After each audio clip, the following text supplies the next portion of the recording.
Hola, muy buenas tardes. Gracias, Rosa. Gracias a todos ustedes que están hoy también esta tarde con nosotros. Hoy contamos con Álvaro Barroso, experto en ejercicio físico, en actividad deportiva. Él se dedica al mundo exactamente de ¿qué, Alberto? Entrenamiento físico para personas, en este caso, con cualquier patología y mejorar la calidad de vida aplicando, en este caso, movimiento o un ejercicio físico pautado. Muy bien, Álvaro. Como ustedes saben, la COVID persistente, esta sintomatología que aparece después de la infección por el SARS-CoV-2, en el que aparecen múltiples síntomas, uno de los síntomas más predominantes que más frecuentemente explican a los pacientes es el de la fatiga, ¿no? Esa astenia que les impide realizar actividad física, ya no solamente deporte, sino actividades de la vida diaria, ¿no? El mero hecho de ir al supermercado o incluso el mero hecho de caminar en su casa, ¿no? Les produce una sensación de cansancio extremo, ¿no? Que según qué actividad física puede llegar incluso a necesidad de disponer de mucho tiempo en la cama para poder recuperarse, incluso horas o días. De esto vamos a hablar, ¿no? Sabemos que en la COVID persistente las causas que podrían explicar la fisiopatología, que explicaría esta astenia, esta fatiga a estas pacientes, se debe, entre otras cosas, a una disfunción de la mitocondria, ¿no? La mitocondria es aquel órgano en nuestras células que es productor de energía. Y en este caso está demostrado ya que en el long COVID, en la COVID persistente, existe una disfunción de la mitocondria. Esta mitocondria hemos hablado en otras ocasiones, hemos hablado con el servicio de nutrición, hemos hablado con el servicio de microbiota, con el servicio de cardiología, cómo podemos trabajar nuestras mitocondrias a través de la nutrición personalizada, a través de una mejora de la salud intestinal, a través de la suplementación. Y en este caso vamos a hablar cómo mejorar nuestras mitocondrias, nuestra capacidad mitocondrial a través de la actividad, del ejercicio físico. Entonces, me gustaría empezar por aquí, ¿no, Álvaro? Exactamente esas pacientes que refieren fatiga, ¿no? Fatiga o incapacidad para la actividad física. ¿Qué podemos decirles de entrada a estas pacientes? Pues lo primero, ¿Qué sabemos de eso? Sí, lo primero que has hablado de la mitocondria, al final, pues desde el campo de la nutrición se trabaja de una manera y en nuestro caso, en el entrenamiento ejercicio físico, está evidenciado que el ejercicio físico va a mejorar la capacidad oxidativa mitocondrial y eso es una evidencia que hay que utilizar, ¿no? en nuestros pacientes. ¿Qué pasa? Que también hay que tener en cuenta pues, esa fatiga crónica que vemos, esa disnea o incluso esa hiperventilación que también algunos sufren y todos estos componentes al final nos hacen que tengamos que pautar muy bien la dosis respuesta al ejercicio físico.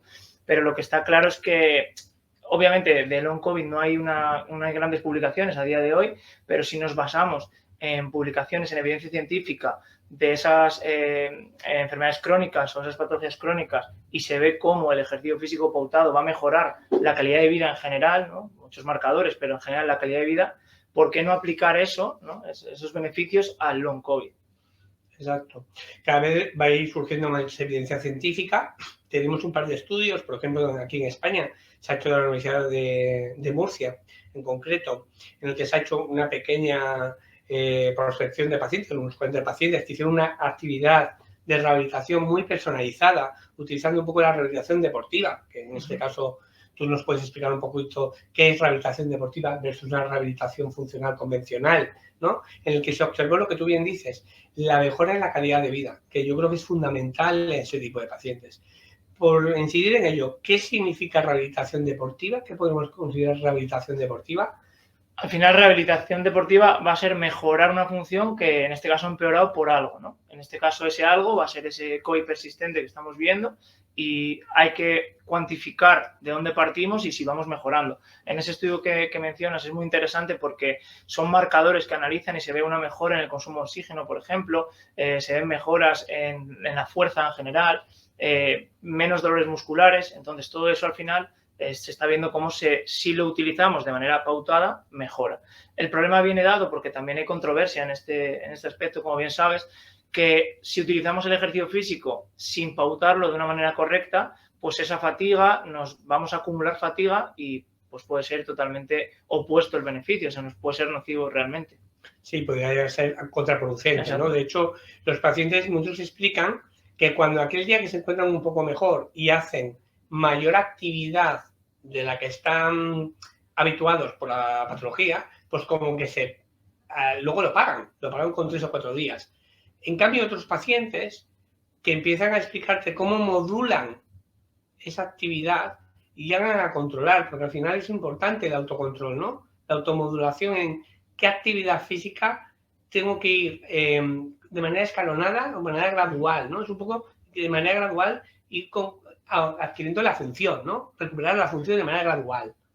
En este tipo de pacientes lo que estamos viendo, en mi caso también por la experiencia, es que hay brotes, es decir, viene como días buenos, días malos o temporadas. Y eso es un problema a la hora de cuantificar, en este caso, ejercicio físico, porque si tú el día que están mejor aumentamos la dosis, pues esa respuesta a lo mejor es pues, negativa o no la tolera bien, entonces hay que ir ajustando muy bien la carga para ir poco a poco aumentando lo que pueda tolerar cada paciente, pero siempre individualizando la carga en cada uno. Claro.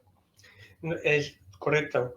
Hay que individualizar, como siempre, como hablamos en Blue Health Care, individualizar el tratamiento en cuanto a nutrición, en cuanto a suplementación. Utilizamos biomarcadores nosotros, utilizamos biomarcadores donde medimos el daño biológico. Dentro de las causas, las posibles causas de esta insuficiencia a la actividad física, está el daño microvascular. Está demostrado también la microangina, la hipoperfusión, la hipoxia tisular de los tejidos, en el caso del músculo, ¿no? Si hablamos, por ejemplo, de patología cardíaca, el paciente que tiene insuficiencia cardíaca o infarto o miocardio, ¿no? Que luego se tiene que recuperar la función, ¿nos puedes decir alguna cosa sobre el tipo de paciente que tiene insuficiencia cardíaca, que pierde la función y que después tiene que recuperar? ¿Cómo se aborda ese tipo de paciente? Por ejemplo, otro marcador que se ve es que el gasto cardíaco en reposo aumenta en pacientes long COVID y si hay un daño cardíaco, es simplemente hay que pautar, obviamente, hacia ese sujeto, hacia dónde va a llegar su intensidad, hacia dónde podemos trabajar, siempre, obviamente, en un equipo multidisciplinar, un cardiólogo que es quien nos va a orientar, nos va a decir hasta dónde podemos llegar, hasta dónde no, pero al fin y al cabo va a ser, es repetitivo, ¿no? Pero es lo mismo, es aplicar un estímulo que ese paciente pueda tolerar. ¿Cómo sabemos si lo puede tolerar? Midiendo de dónde partimos, dónde estamos y poco a poco vamos a ir mejorando porque estamos dándole un estímulo que puede tolerar, por lo que va a tener una adaptación. Esa adaptación va a hacer que mejore y poco a poco va a ir mejorando. Claro. Es importante ese concepto de la adaptación, ¿no? También es importante lo que has comentado, ¿no? La valoración cardiológica, ¿no? Es importante siempre nosotros tenemos en nuestra unidad, de hecho ya hemos hecho una webinar con el doctor Palma, de hacer una valoración integral del paciente a nivel cardiológico, ¿no? Un estudio de electrocardiográfico, ecocardiográfico e incluso un estudio de cardiopulmonar, ¿no? La ergoespirometría, por ejemplo, es una de las pruebas que identifica sobre todo el grado de afectación y de función física del paciente, ¿no? No ergometría por un lado y espirometría por otro, sino uniendo los dos conceptos, ¿no? Lo cardio y lo respiratorio. Tú hablabas justamente del tema de los volúmenes de oxígeno, ¿no? Cómo se mejoraban, ¿no? ¿Qué significa esto, el volumen de oxígeno? Al final, tener un consumo de oxígeno mayor va a hacer que toleres mejor esa capacidad pulmonar y para que se entienda bien que mejoras tu capacidad pulmonar, es decir, que tu respiración en ejercicio va a ser mejor, incluso en reposo podemos mejorarla también y eso es muy interesante. También creo que es importante detallar que lo que se está publicando actualmente, se sobreentiende que una persona con COVID persistente, ese empeoramiento, esa fatiga crónica viene derivada de estar mucho tiempo en la cama, de que el COVID ha sido muy grave y ahí yo creo que hay que aclarar que eso no es así, porque nos estamos encontrando pacientes que han sufrido un COVID leve, pero que luego presentan síntomas a las 4 semanas, 6 semanas de este COVID o long COVID. Entonces, no hay que asumir que por el hecho de que tengamos un paciente con long COVID ha estado en la cama o ha estado hospitalizado. Hay algunos que ni siquiera han estado hospitalizados y presentan estos síntomas. Y hay que tratarlo lo mismo, individualizando cada caso y trabajando al detalle en ese paciente. Sí, de hecho ya hay estudios en los que 2 años después de la infección aguda ya aparecen pacientes que tienen mayor afectación de su calidad de vida y su actividad física no habiendo sido hospitalizados respecto a los hospitalizados. O sea, de hecho, COVID persistente sería un paciente que en general sería un paciente ambulatorio, que no estuvo hospitalizado en ningún momento de la infección aguda. Otro aspecto importante que me gustaría reseñar de lo que pueda aportar lo que sería la actividad física para el paciente, no solo en long COVID, sino en cualquier patología, es qué aporta en cuanto a su bienestar emocional, ¿no? O, por ejemplo, a nivel psicomental también, de neurocognición. Está demostrado, por ejemplo, que hacer actividad física mejora la neuroplasticidad, la neurogénesis, mejora la capacidad luego de concentración, de atención. ¿Qué podemos hablar de las mejoras de qué aporta la actividad física, el deporte, a nuestro bienestar psicoemocional? A nivel general, ahí sí que hay muchísima evidencia científica de que a nivel cognitivo la actividad física, el ejercicio físico mejora indudablemente. De hecho, muchos terapeutas lo prescriben y lo dicen, que el ejercicio físico es súper importante. Y se está viendo cómo en long COVID y COVID persistente hay problemas de ansiedad, incluso problemas de depresión y todo esto, por lo que al final el ejercicio físico sí que puede ayudar, aunque es difícil en qué cantidad o qué no cantidad y cómo hacerlo, pero al final si generas una adherencia al entrenamiento y puedes conseguir que esa persona mejore su calidad de vida, eso va a ir muy relacionado con una mejora del bienestar y en general pues mejorar a nivel emocional seguro. Claro, mejora el confort, ¿no? La sensación de confort del paciente, mejora un poco todas esas sintomatologías que va asociada, en este caso a COVID persistente, de ansiedad, mucha ansiedad, incluso falta de ánimo, que ya la propia patología orgánicamente la produce, porque se producen alteraciones, en lo que hemos hablado una vez, de la barrera hematoencefálica, traspasándola una serie de sustancias que serían, dijéramos, nocivas y que llegan por esa alteración vascular a nivel cerebral, produciendo esos síntomas neuropsiquiátricos y neurocognitivos, ¿no? Y en este caso el ejercicio, la actividad física, evidentemente ayudaría a, por un lado, a aumentar el neurotransmisores beneficiosos, como pueden ser la GABA o la serotonina, ¿no? O precursores, ¿no? Sería el triptófano, ¿no? Por ejemplo, ¿no? Que ha ayudado con eso, como decíamos, con una muy buena nutrición, ¿no? Pues va a ayudar a mejorar el estado anímico del paciente, que a su vez va a ir asociado a una mejora de su estado físico y sobre todo de su calidad de vida. Cuando nos llega un paciente de long COVID, pues llega y te llega a ti, Álvaro, ¿qué es lo primero que haces? ¿Qué es lo que hacemos? La primera consulta. Al final, la entrevista inicial, que vamos a valorar cómo está, porque cada caso es un mundo totalmente distinto y hay que ver pues, la sintomatología, que, bueno, como sabes, hay más de 200 sintomatologías que pueden tener, pero realmente cada sujeto, cada paciente va a tener unos distintos. Hay algunos que se encuentran mal muscularmente, otros no, unos tienen unos dolores de cabeza, no sé, mialgias, bueno, cada uno va a tener distinta sintomatología. Cuando ya tenemos claro la sintomatología que tenemos que ver un poco el historial deportivo de entrenamiento que ha habido para ver hacia dónde vamos y qué ha hecho anteriormente y ya empezar a trabajar. Al final, siempre con un informe y un equipo multidisciplinar, como he dicho. Tenemos que hablar con cardiólogos, hablar con su médico especialista, hablar con nutrición y demás y abordar el problema. Pero siempre subestimamos el trabajo para no acumular fatiga. Algo muy que se hace en este caso es no acumular fatiga entre series en un mismo entrenamiento, cosa que con otros pacientes buscamos esa acumulación de fatiga porque va a ser positiva. Aquí lo que hacemos es evitar esa acumulación de fatiga. Pero luego ya sería entrar a lo mejor mucho en detalle en la sesión.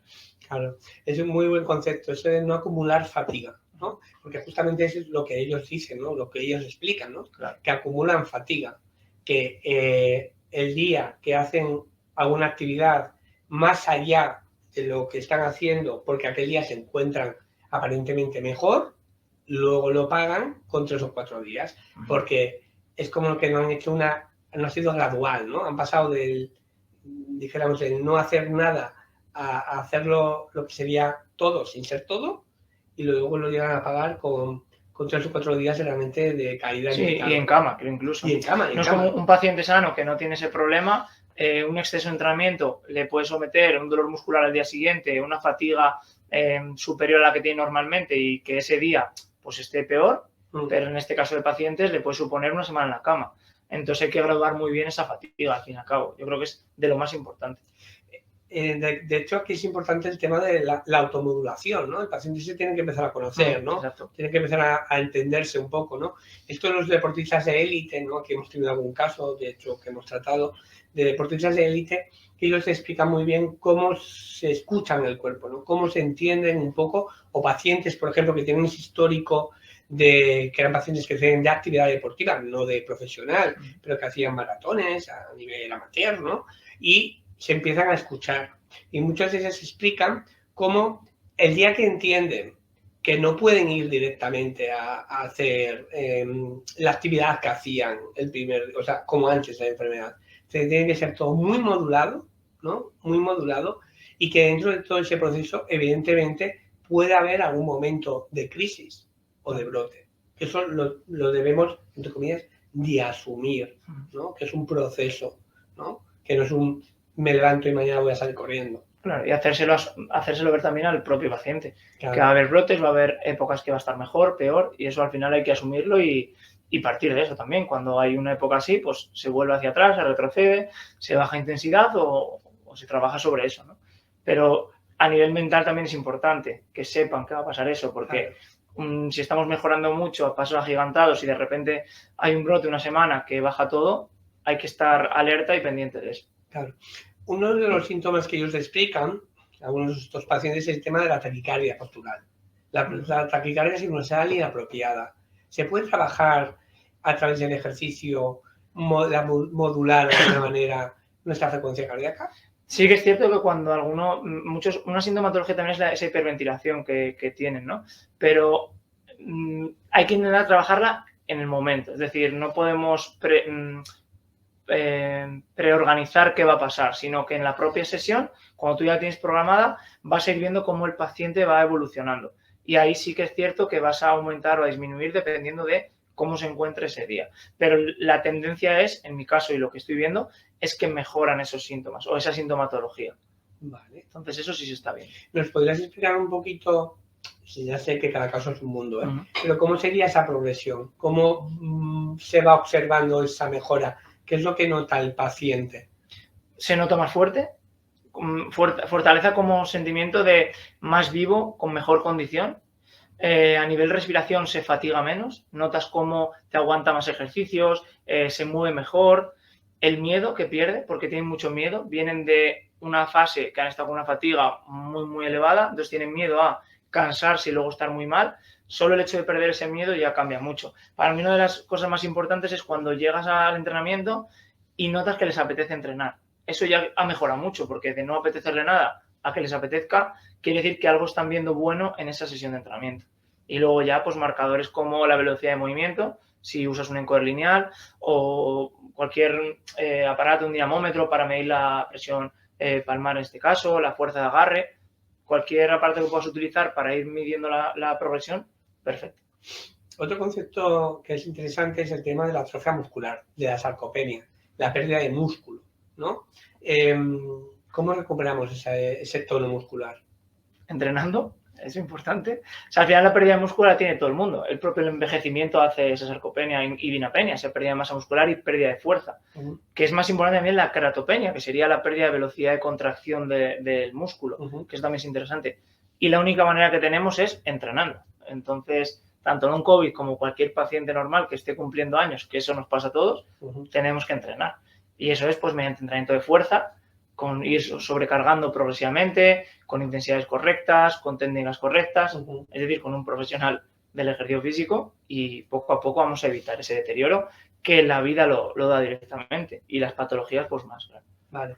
En las otras sesiones hablamos también en la parte de la nutrición, que es importante, ¿no? La alimentación, el tipo de alimentación que vamos a... El aporte de proteínas, por ejemplo, ¿no? Es importante, ¿no? Y luego también es evidente que hay fases de la vida que es más importante, ¿no? Por ejemplo, el paciente anciano, ¿no? El paciente anciano o el paciente encamado, ¿no? O el paciente que ha tenido, esos pacientes que han estado, por ejemplo, de COVID, algunos que han estado en UCI muchos meses y pierden masa muscular, ¿no? O pacientes que están encamados, ¿no? Que necesitan también una rehabilitación muy específica, ¿no? Para la recuperación de ese tono muscular. Como un paciente oncológico, lo mismo. Al final es esa correcta nutrición, una dieta que no sea proinflamatoria, todo lo contrario, porque esto nos va a llevar a una inflamación crónica. Y luego, pues, el consumo de proteínas necesario para esa masa muscular, esa recuperación de los entrenamientos. Y al final, trabajar y que disfrutar un poco del proceso. Que no sea un proceso malo, sino que un proceso que estás mejorando hábitos, estás mejorando tu calidad de vida y poco a poco te vas a ir encontrando mejor. Por eso engancha al final y la gente le gusta el mundo del entrenamiento y la correcta alimentación. Claro, lo que queremos también en parte es que luego sea parte de su día a día. Exacto. ¿No? Esto que ha sido para recuperar la función, al final acaba siendo parte de su día a día. Porque, evidentemente, si somos capaces de trabajar de esta manera, podemos incluso asegurar a una persona de a priori sana, optimizarla, ¿no? Y favorecer y prevenir, ¿no?, posibles lesiones o posibles... Una cosa que sí que tenemos claro y la literatura nos lo avala es que ir con una mejor condición física, es decir, entrenar y tener una mejor condición física previa a sufrir, por este caso, COVID, pues vamos a abordar mucho mejor esa patología por tener una mejor condición física, una mejor condición cardiovascular. Eso sí que está bastante evidenciado. Entonces, eso nos va a hacer probablemente que mejoremos ese COVID persistente si estábamos mejor antes, ¿no? Una mala condición física antes de pasar por la enfermedad va a ser peor prácticamente seguro. ¿El ejercicio físico podemos decir que es antiinflamatorio? Sí. Es antiinflamatorio, aunque al final es un shock que le estás dando al organismo, pero el fin de la adaptación va a ser antiinflamatorio. Es el fin de la adaptación. Exacto. Pero hay que entender que el shock es un estímulo que causa problemas. Por eso tienes que tener un profesional. No vale hacer de todo. Y ahí está el problema. Que si te pasas de dosis o el estímulo no es el óptimo, la puedes liar. Claro.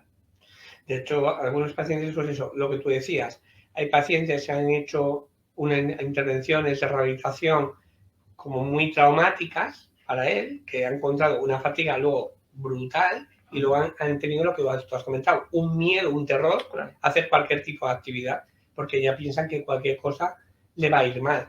Claro, esto se entiende muy bien. Si a ti un médico te receta, por ejemplo, paracetamol, te va a recetar X, 1 gramo cada 8 horas, que depende de tu peso, altura, depende del paciente. Yo no me puedo tomar una caja de 10 paracetamoles porque va a ser malo. Esto del ejercicio físico es lo mismo. Yo tengo que prescribir al paciente X ejercicio físico. Si él coge un vídeo de YouTube o algo y hace lo que quiere, puede tener un exceso de estímulo y al final que sea malo y perjudicial. Claro. Al final es eso, la modulación. Ajá. Y siempre asociado al consejo de un profesional, en ese caso, un profesional del deporte, ¿no? Del deporte, porque claro, existe una carrera universitaria. Sí, yo siempre digo que hay que trabajar con un equipo multidisciplinar, fisioterapeuta, entrenador, nutricionista, médico, o sea, un equipo, en este caso psicólogos por los problemas que hay, pero un equipo grande que es el que tiene que abordar al paciente. En nuestra unidad lo que tenemos es justamente esto, nutricionista, digestólogas en relación al tema de microbiota, que sabemos muy importante.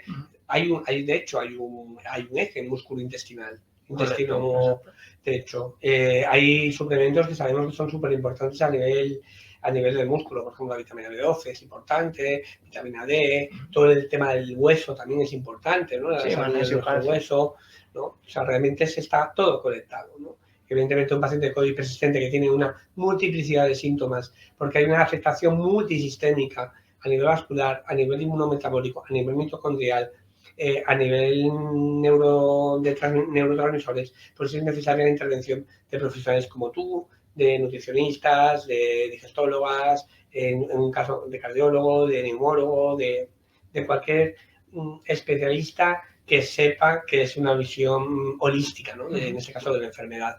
Me gustaría que nos dijeras así, porque nos va quedando menos tiempo, pues si tuviéramos alguna pregunta, ¿qué mensaje le podemos dar a nuestros pacientes? ¿Qué pueden esperar de nosotros aquí en Blue Healthcare, ¿no? De Álvaro Barroso, ¿no? Como experto en coach deportivo, no sé si llamarlo así. ¿Vale? De profesional de deporte. ¿Qué podemos ofrecer a esta paciente o a este paciente? Desde mi campo al final y como entrenadores, ¿no? Me fijo y lo que tienen que dar es una oportunidad a ese entrenador que lo que hacemos es intentar mejorar la calidad de vida de los pacientes y nuestra herramienta es el movimiento, el ejercicio físico. Igual que un médico va a prescribir un fármaco o un fisio va a utilizar las manos o va a utilizar también terapia de movimiento o cada profesional utiliza algo, nosotros es movimiento. Y no hay que tenerle miedo ni tenerle fobia al entrenamiento, sino cogerlo con ganas o darle aunque sea una oportunidad. Y no se van a arrepentir, seguro. Claro. No, la verdad que lo has hecho muy bien. Yo creo que lo has clavado, ¿no? Esto explica perfectamente lo que el modelo que nosotros ofrecemos, ¿no? Al paciente, realmente, que se dé una oportunidad, pero a sí mismo. Al final, se tiene que dar una oportunidad a sí mismo, tener la confianza de que él va a ser capaz sí, evidentemente siempre un buen asesoramiento por parte de un profesional. Y que algo se estropea cuando deja de moverse. Hay que movernos. Esa es la actividad, claro, evidentemente está demostrado que las personas que pierden la actividad, perder la función, es sinónimo de otras consecuencias y de empeoramiento. De hecho, por ejemplo, muchas veces cuando ocurre, por ejemplo, las fracturas de cadera, por ejemplo, que luego tiene una mortalidad a los 6 meses de un 25%, no mueren por la fractura. Mueren porque la inactividad genera luego una pérdida de funciones, pues empiezan a tener problemas digestivos, problemas urinarios, incluso problemas trombóticos, ¿no? Resistencia a insulina. Resistencia a insulina. Claro, es que el ejercicio es vital para el cuerpo, ¿no? Porque mejora lo que sería la sensibilidad a la insulina, como tú bien dices, a nivel neurogénico, como hemos comentado. La verdad que, bueno, y en buenas manos, sobre todo, siempre en buenas manos, para que no sea contraproducente, ¿no? Como todo. Y no le cojan miedo. Pues exacto. Y para eso estamos, ¿no? Para ayudarles en ese camino.